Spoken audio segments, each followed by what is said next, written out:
So the thing about holidays are the smells.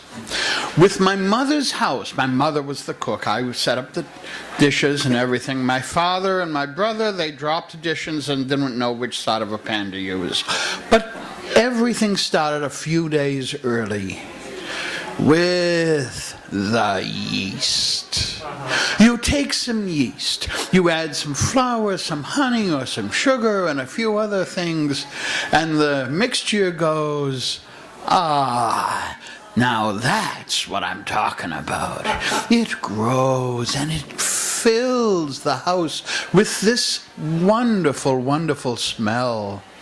And then little me takes and punches down the dough, and it grows some more, and then we pachki, and then we make breads, and we make rolls, and we make roll-ups, and then the smell of the breads and the go through the house, and that's the first layer of smells. Now it's a Jewish house, so the first thing we do is we make gefilte fish. My mother would go down to the fishmongers, look at all the fish in the tank. You have anything fresher than that? I think she was right, though. We'd take the fish home, we'd take all the meat off the fish, and we'd grind it up. We'd grind it up with some carrot and some celery, put everything else into the pot of boiling water. Everything you don't eat goes into a pot of boiling water. And the smell permeates and grows better, and then you chop the gefilte fish. Excuse me, and that goes in. And the smell of the gefilte fish forms another layer. And now comes the tzimmis, carrots. Lots and lots of carrots. They go into a pan. You take prunes with pits.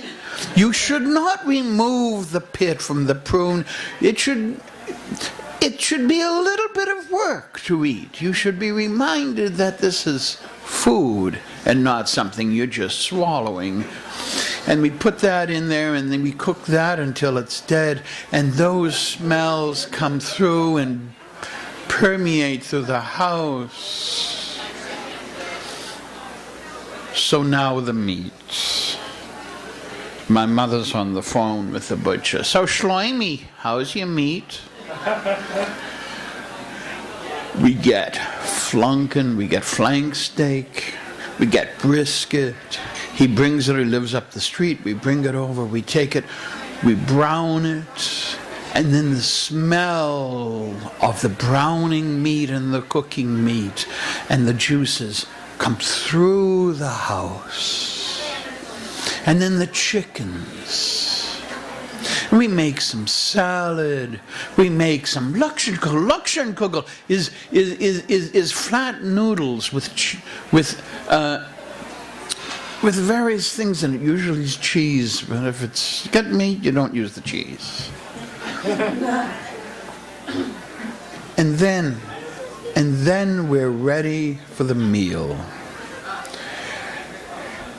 The doorbell rings and people walk in. And what is the first thing that happens? Something smells good. And people come in, they go through the kitchen, they smell, they pick up the serving tureens. We sit down and we eat. First comes the blessing, all the baruchas. Blessed art thou, O Lord our God, sovereign of existence, who has taught my mother how to cook. And we pass out the food, and we have some discussion, some arguments, some laughs, some dessert, and the smells of the coffee and the tea. How that just ends up in a little bit of brandy as you smell it. As I say, a holiday is made of smells.